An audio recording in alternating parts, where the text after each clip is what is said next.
Gênesis 3,15 diz o seguinte: porém, inimizade entre ti e a mulher, entre a tua descendência e a descendência dela, esta te ferirá a cabeça e tu lhe ferirás o calcanhar.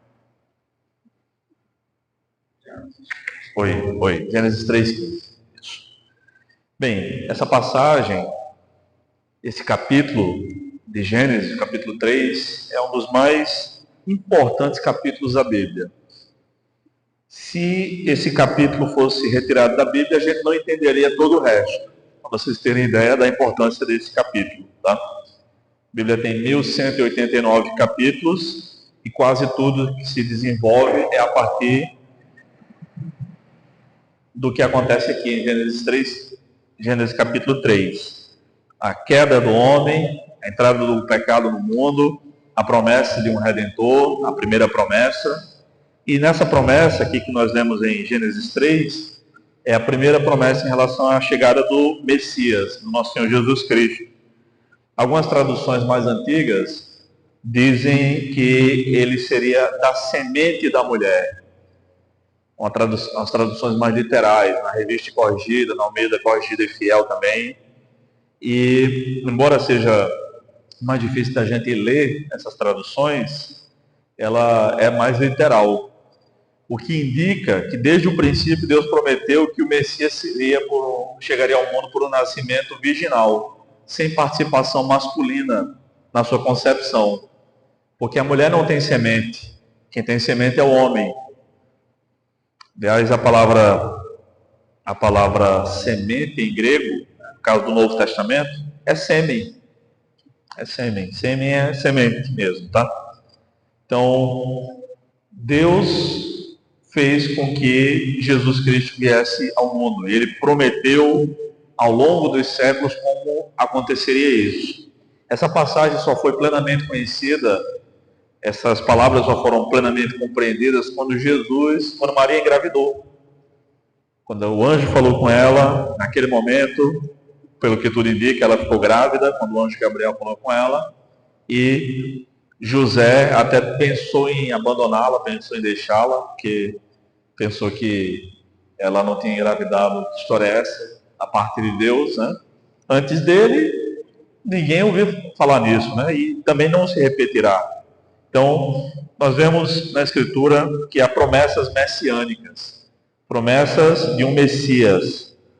Dr. Donald Turner, que escreveu vários livros, muito bons os livros dele, sempre pela editora Batista Regular, um autor da Batista Regular, escreveu o seguinte, sobre as promessas messiânicas, sobre o fio escarlate que perpassa toda a Bíblia, como ele diz.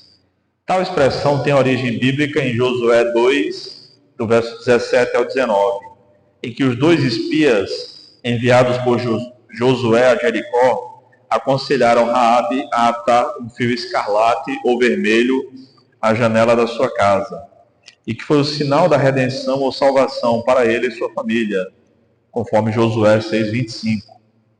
O mesmo tema é ilustrado por todo o antigo costume inglês. Toda corda ou cabo da armada britânica tinha de ter um fio de cor vermelha entretecido em todo o comprimento do mesmo, como sinal que pertencia ao rei. Onde quer que um cabo fosse cortado, ali estava a cor do sangue. Igualmente, Deus pôs um fio escarlate na Bíblia, o desenvolvimento da doutrina do sacrifício. É interessante que logo depois dessa promessa que Deus fez aqui em Gênesis 3,15, Deus entrega roupas para que Adão e Eva se cobrissem. Porque por conta do pecado veio a vergonha, veio a culpa, eles viram que estavam nus, Adão e Eva, e fizeram a roupa para si. Cozinharam folhas de figueira e a partir dali fizeram roupas. Essas roupas de folha de figueira que Adão e Eva fizeram representam as obras humanas no intuito de se apresentarem a Deus. E Deus não aceita obras humanas. Nós só podemos chegar até Deus por meio de Jesus Cristo. Então Deus fez roupas, entregou para eles, para que eles vestissem, roupas de um animal. Olha só, Gênesis 3, versículo 21.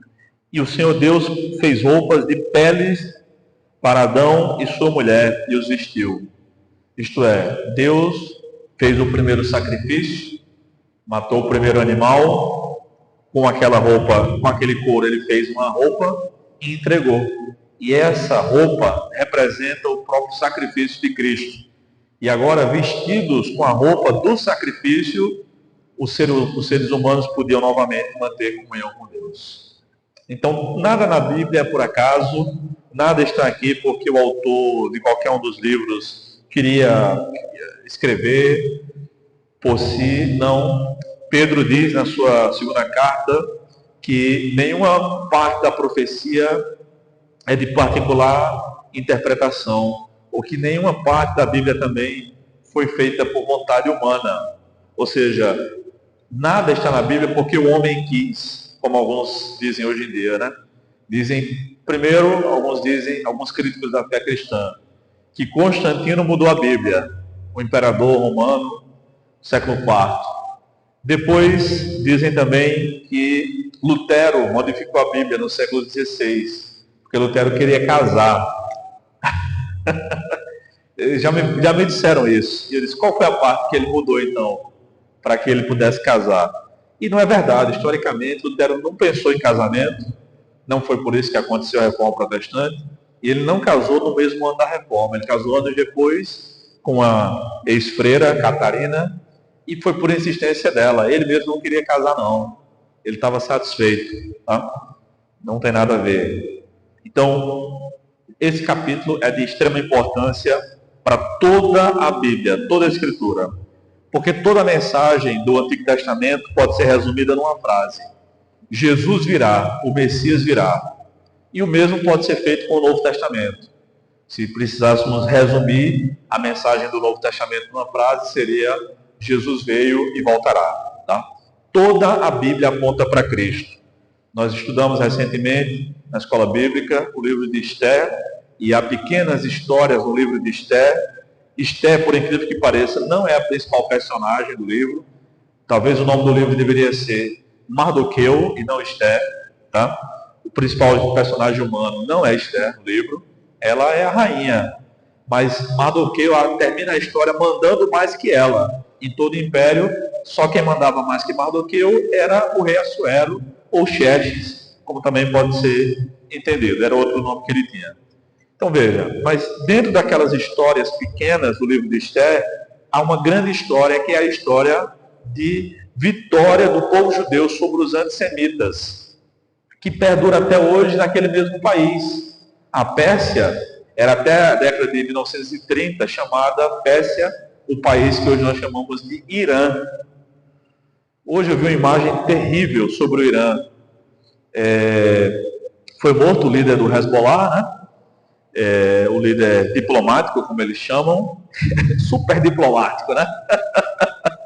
Em vez de dizer somente o líder de comunicação, né? E eu vi uma imagem, um videozinho do Congresso iraniano reunido, clamando morte aos Estados Unidos, morte a Israel, na posse que houve essa semana do novo líder do Irã, e quem estava lá, o vice-presidente do país, do nosso país, tá? Representando ali. Então aquela história de antissemitismo ainda permanece no Irã. Deus preservou o seu povo no passado, tem preservado hoje também, porque por meio do seu povo chegou o Messias. Muito bem. Então, ao longo dos séculos, é como se tivesse uma tela em branco, né? E cada profeta foi dando algumas pinceladas de como seria o Messias. E o profeta que mais pintou nesse quadro foi Isaías, o maior profeta messiânico.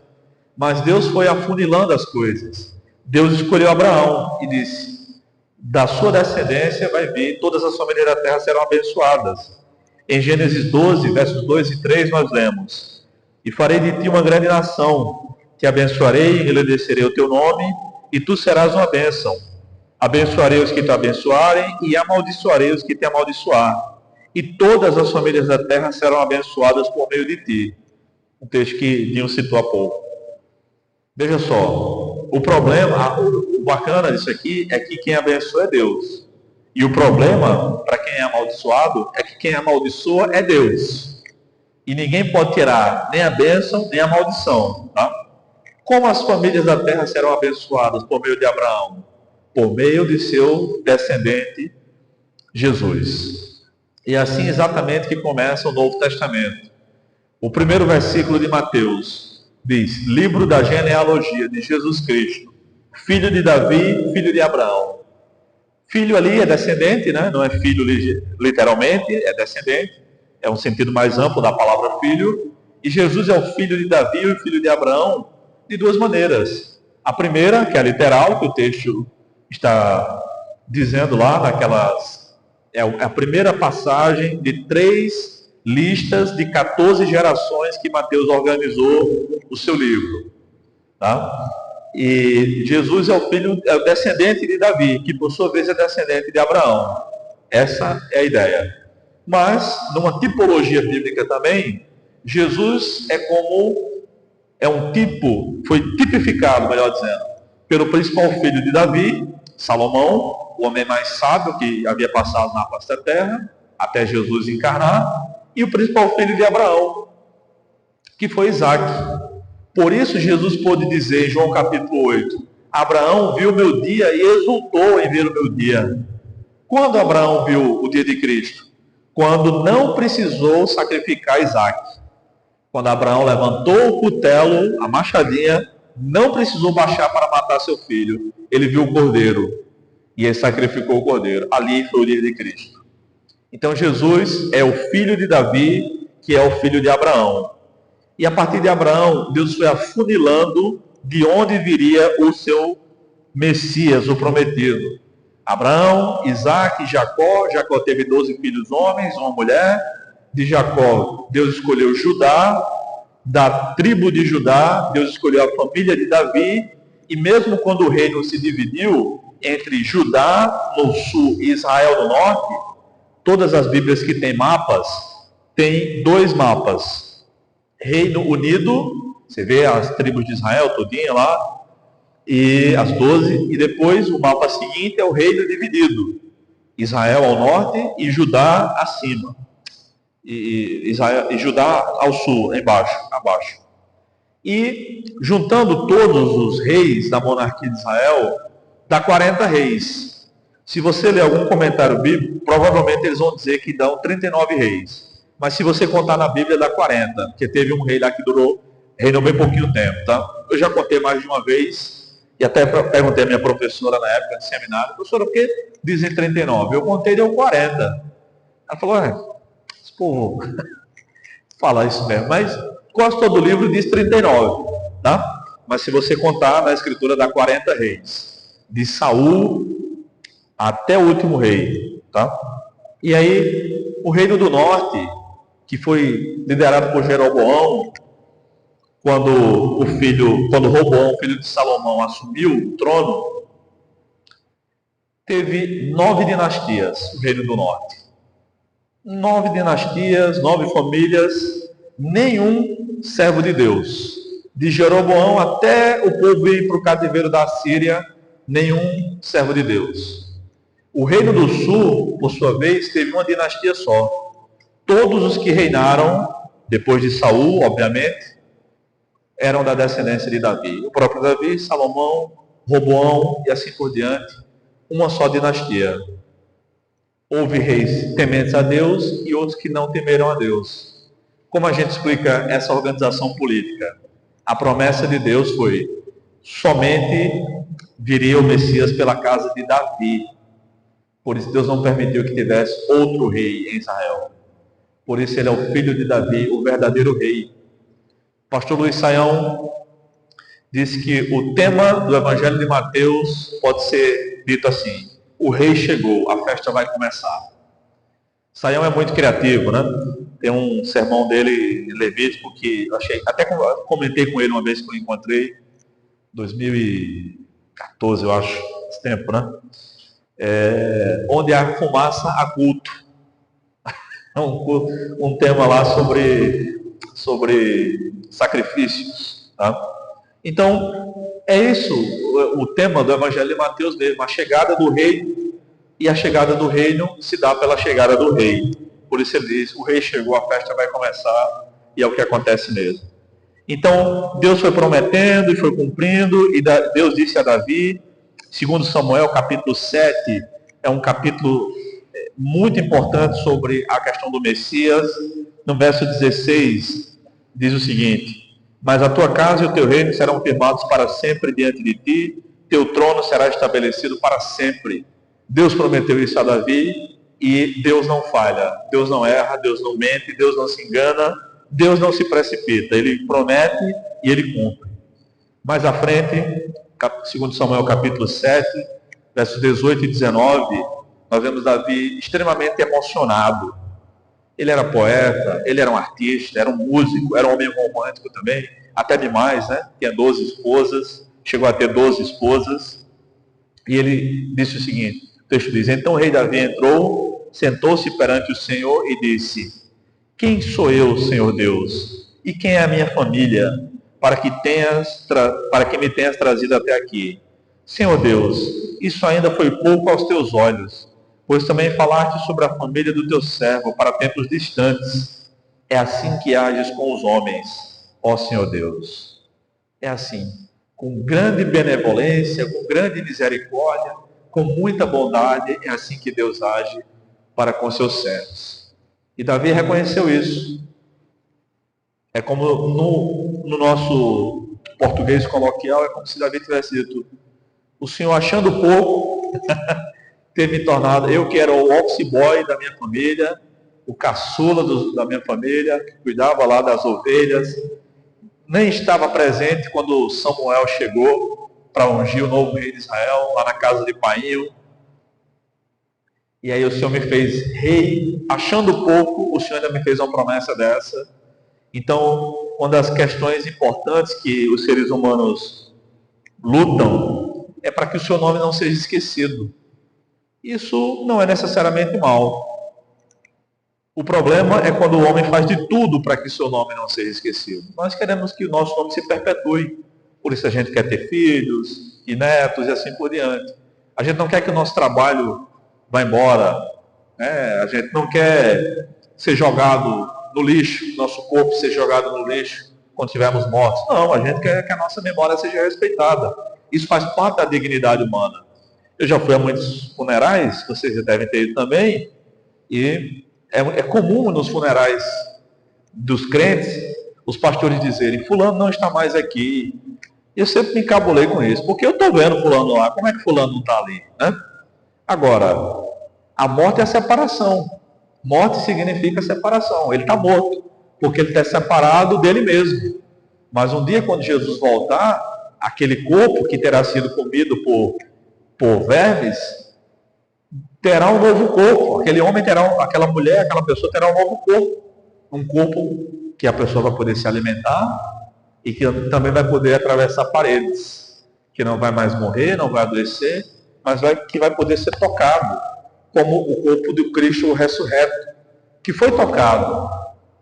Maria Madalena o abraçou, ele disse, não me toques, não me segures, ou não me detenhas. Né? Não podia ficar muito tempo ali, porque ainda não fui ao Pai, não tinha ido entregar sua obra completa ao Pai, ainda tinha que discipular os seus discípulos por mais 40 dias, mas atravessava paredes, sumia num lugar, aparecia em outro. Então a morte é a separação do homem com ele mesmo. A sua parte material, alma ou espírito, os dois, com o seu corpo. E Davi ficou muito contente em saber que mesmo depois da sua morte, não seria esquecido. Davi viveu 1000 anos antes de Cristo. 3000 anos depois, eu estou aqui falando sobre ele. Quantos anos depois da nossa morte, nós seremos esquecidos? Será que meus livros vão vender depois que eu morrer? Será? Tomara, né? Pelo menos isso. Para que minha esposa, eu acho que, não sei se vou morrer antes, Deus é quem sabe, meus familiares possam desfrutar disso aí. Às vezes, algumas pessoas ficaram famosas depois da morte. Eu não tenho intenção de ficar famoso, não. Eu só queria vender muito. Mas é só pelo dinheiro. Eu não estou nem aí para fama. Deve ser terrível. Ir no shopping e não poder andar. Eu tenho um negócio que eu não tenho vontade, não. E aí Deus foi revelando coisas tremendas sobre a chegada do Messias ao mundo. Houve um período que nós chamamos de silêncio profético, que foi depois do profeta Malaquias. Deus não levantou mais nenhum profeta canônico, e o último profeta da antiga aliança foi o próprio primo do Senhor Jesus, João Batista.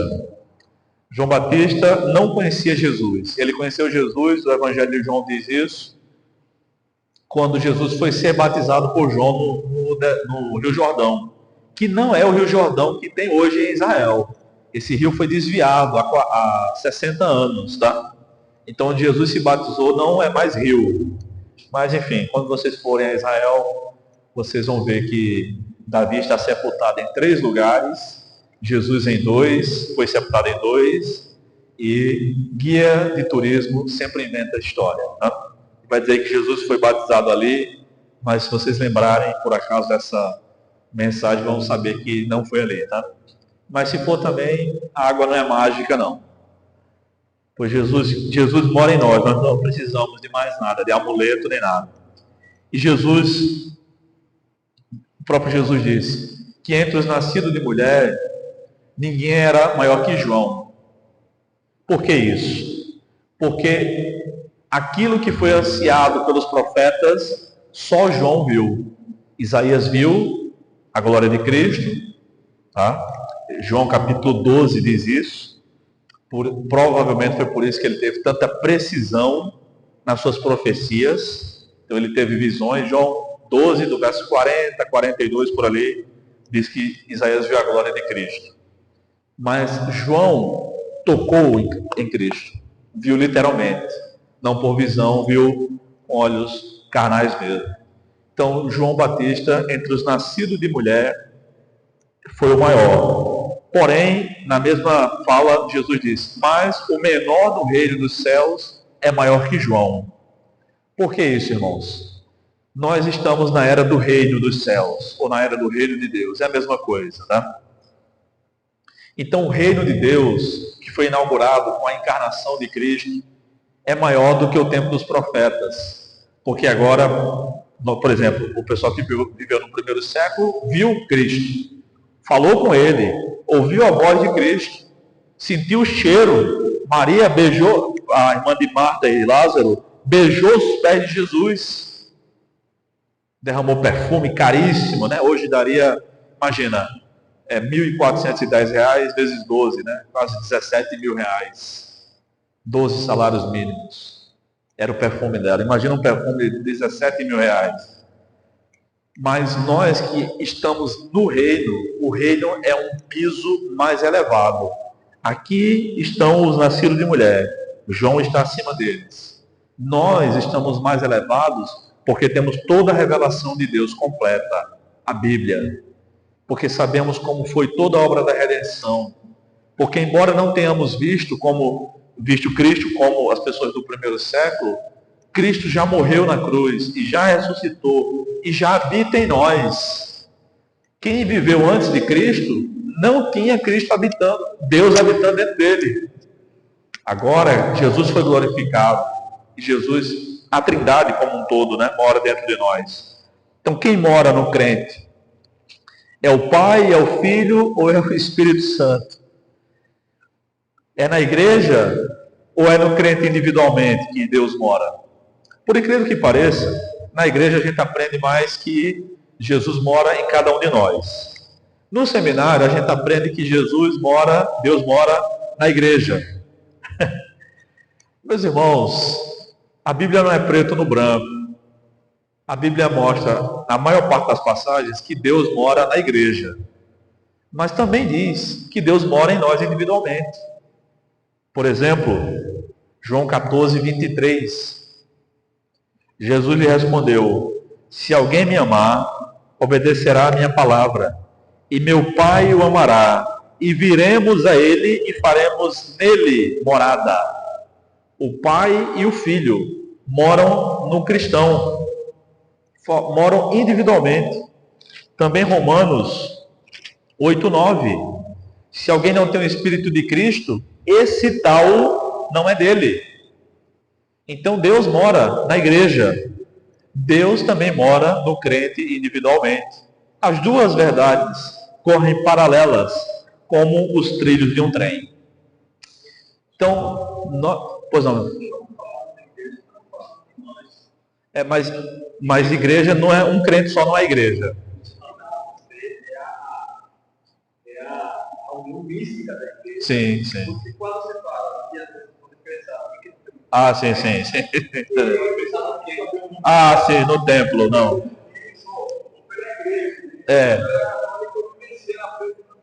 Sim. Estou entendendo, pastor. Sim, a igreja é o povo, é verdade, não o templo, né? Tem uma música de João Alexandre que diz assim: Deus não habita mais em templos feitos por mãos humanas. Toda vez que eu ouço, eu penso: e quando foi que habitou? Deus não habita mais. Nunca habitou. Deus é onipresente. É um mistério, é uma figura de linguagem, né? Uma linguagem antropomórfica. Nós dizemos que Deus é onipresente. Dizemos que Deus está aqui conosco. Nós sabemos que Deus está na nossa casa e que Ele está ao longo do caminho porque Ele é onipresente. Mesmo assim a gente diz, vá com Deus. Se Deus é onipresente, Ele está aqui conosco, Ele está no inferno, tá? Porque não tem como alguém que é onipresente não estar em algum lugar. Ele está em todos os prostíbulos que existem, os bares e tudo mais. Agora, como diz o Wayne Gruden, Ele não está abençoando do mesmo modo. Até mesmo no culto. Hoje nós estamos num culto agradável, oramos, cantamos, vocês que estão sofrendo um pouco me ouvindo, mas daqui a pouco termina também, nada demais. Mas há cultos em que Deus revela a sua presença mais intensamente. E há um quebrantamento maior, e a gente sente a presença dele e chora. Como é que pode, se é o mesmo Deus? Tá? Então, às vezes Deus abençoa de maneira mais intensa, nos abençoa de maneira mais intensa, com a sua presença mais firme. Eu lembro quando eu fui batizado no Espírito Santo, eu tinha 15 anos, já se vão 23 anos, né?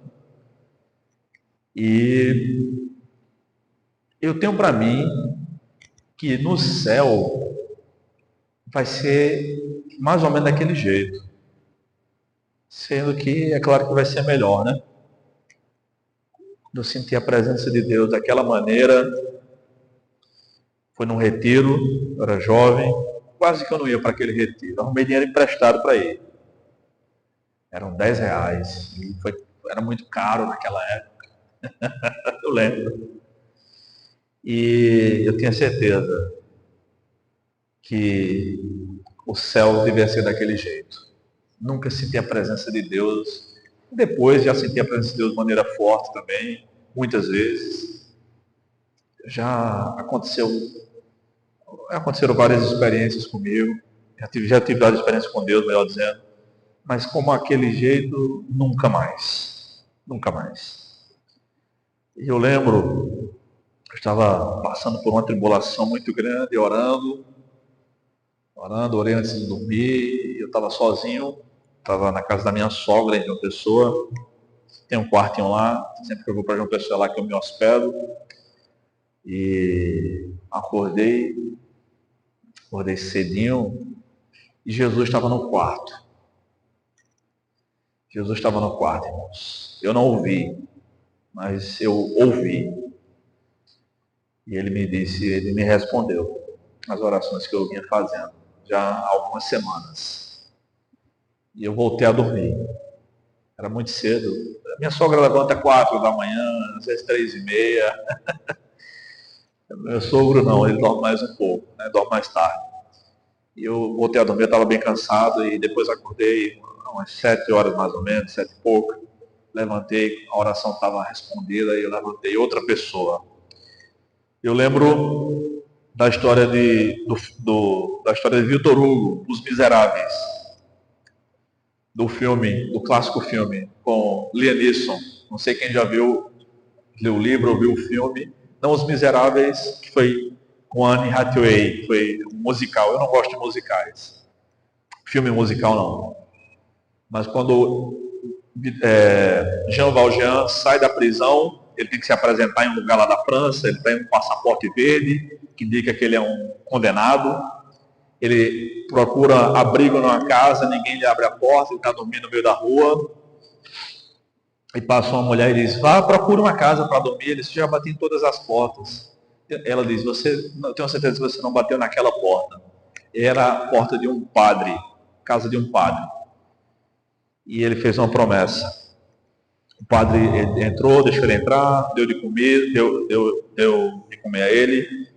E quando deu uma cama confortável para ele dormir, ele disse, amanhã serei um novo homem. E quando eu levantei naquela manhã, eu era um novo homem, quando Jesus respondeu a minha oração. Meus irmãos, Jesus Cristo veio, morreu, ressuscitou, está vivo. Ele fala, ele se revela, ele está conosco. Tá? Ele sempre está conosco. Nós estamos estudando a palavra de Deus, a pessoa de Cristo é amplamente atacada desde o começo do primeiro século. Nós vamos ver isso. Semana que vem eu não estarei aqui, vou viajar. Daqui a 15 dias eu volto com esse assunto. Nós vamos ver algumas concepções heréticas sobre Jesus. A doutrina da Trindade foi amplamente discutida por cerca de 300 anos. Nenhuma doutrina do cristianismo foi tão debatida e tão refutada, tão combatida pelos hereges como a doutrina da Trindade. Eu estava estudando ano passado, lendo algum material que os professores indicaram no doutorado, e eu não sabia que a doutrina da Trindade tinha sido tão disputada assim. Eu sabia que havia tido muita disputa, mas por 300 anos ela foi disputada e houve baixaria mesmo nos concílios, a ponto de um herege lá e argumentar na época do século IV, ele leu, ele ia ler, na verdade estava lendo um documento que Ário escreveu. Ário era um herege, mas não era bispo. Tá? Só os bispos participavam do concílio, o concílio de Nicéia, na verdade o concílio de Constantinopla, 381 depois de Cristo. E aí o imperador Constantino estava presente. Tá? E aí Ário mandou um bispo ler o documento que ele escreveu, e quando ele estava lendo muitas heresias sobre Cristo, um dos bispos deu-lhe uma tapa na mão, tomou o discurso dele, rasgou e jogou fora. E foi assim, tá? Em uma das ocasiões. Mas a doutrina da Trindade é bíblica. Jesus Cristo é Deus. O Pai é Deus, o Espírito Santo é Deus. O Pai não é o Filho, nem é o Espírito. O Filho não é o Espírito, nem o Pai. O Espírito não é o Pai, nem é o Filho. Não são três deuses, é um só Deus em três pessoas. O credo de Nicéia fala de um só Deus em três. Tem a mesma substância. Mas Deus não tem substância, Deus é Espírito. Mas é uma maneira de tentar explicar. A definição da Trindade que eu decoro, que eu decorei, e meus alunos de teologia, da teologia sistemática, se não decorar isso, eu reprovo. Reprovo mesmo, eles começam a rir. Eu dou para eles decorar na primeira aula, na última aula eles têm que decorar. E eu ensino técnicas de memorização também. Mas diz o seguinte, a definição de Wayne Grudem sobre a Trindade. Deus existe eternamente como três pessoas. Pai, Filho e Espírito Santo. Cada pessoa é plenamente Deus e há um só Deus. Então eu ensinei alunos meus, uma vez num curso que eu dei numa igreja, João Pessoa, 2 anos depois voltei, os irmãos lembravam da definição. Eles aprenderam. Serve para tudo, vai servir para tudo na vida. Depois eu vou botar no grupo da igreja essa definição, para vocês decorarem também. Deus existe eternamente como três pessoas. Pai, Filho e Espírito Santo. Cada pessoa é plenamente Deus e há um só Deus. São 3 sentenças. Repitam. No tempo que se ensinava latim aqui no Brasil, nas escolas, no tempo que o pastor Rolando vinha fazer o curso de odontologia aqui, não era, pastor? Tinha um ditado em latim que os alunos diziam: Repetitio mater studiorum est. né? Mater é mãe, né? Mas é um falso cognato de mata, né? E diziam, a repetição mata o aluno. Mas não é, a repetição é a mãe do aluno. Quer aprender alguma coisa? Repita. Esses métodos de Paulo Freire e do socioconstrutivismo, né? De ensinar sem decorar. Não tem como. Tem que aprender, tem que decorar. A gente só aprendeu a escrever porque decorou o alfabeto. Só aprendeu tabuada porque decorou. E assim por diante. Não há outro meio de aprender as coisas. Só você chegar lá em casa, porque eu aprendi a dirigir o carro, eu decorei como é o processo de ligar o carro, trocar de marcha, o caminho. Não existe. Eu ouvi uma palestra. Ele é uma das maiores autoridades do mundo em educação teológica, Steve Harvey. Ele, né, quando ele deu essa palestra, ele já disse que tinha comido pizza em mais de 100 países. Mas ele tinha perdido as contas de quantos países ele visitou. E aí ele cometeu alguns equívocos graves na palestra, um treinamento que eu participei para professores de teologia. Ele disse, né, que Jesus é o título que Jesus é mais chamado nos evangelhos. Qual é? Alguém sabe? O título que Jesus é mais chamado nos evangelhos. Hã? Não, não é. Eu falei, Senhor. Aí ele disse, não, é mestre. Não, não é não. Eu já contei. Na hora eu contei também com um programa de computador assim, para ver se eu estava errado. Não, não é mestre não. Os crentes sempre chamam Jesus de Senhor. Judas nunca chamou Jesus de Senhor. Chamou de mestre. Só de mestre. Mas Judas era salvo, fez milagre e tudo mais. Esse é outro assunto. Não. E aí veio defender Paulo Freire. Ele disse, ô irmão, aqui não, aqui não. Eu sou daqui, da terra. Meus irmãos, então veja só, o Senhor Jesus Cristo foi prometido, Ele veio, morreu, ressuscitou, está conosco. E é preciso que a gente aprenda o que de fato a Bíblia diz sobre quem é Jesus. Cada grupo religioso pinta um quadro de um Jesus diferente. Para os muçulmanos, ele foi um grande profeta. Para os espíritas kardecistas, ele foi um grande homem. Para a filosofia contemporânea, ele foi um grande mestre, um grande filósofo. Para Augusto Cury, ele foi o mestre, o grande mestre. O mestre do amor, o mestre dos relacionamentos, enfim. Mas a Bíblia diz quem de fato Jesus é.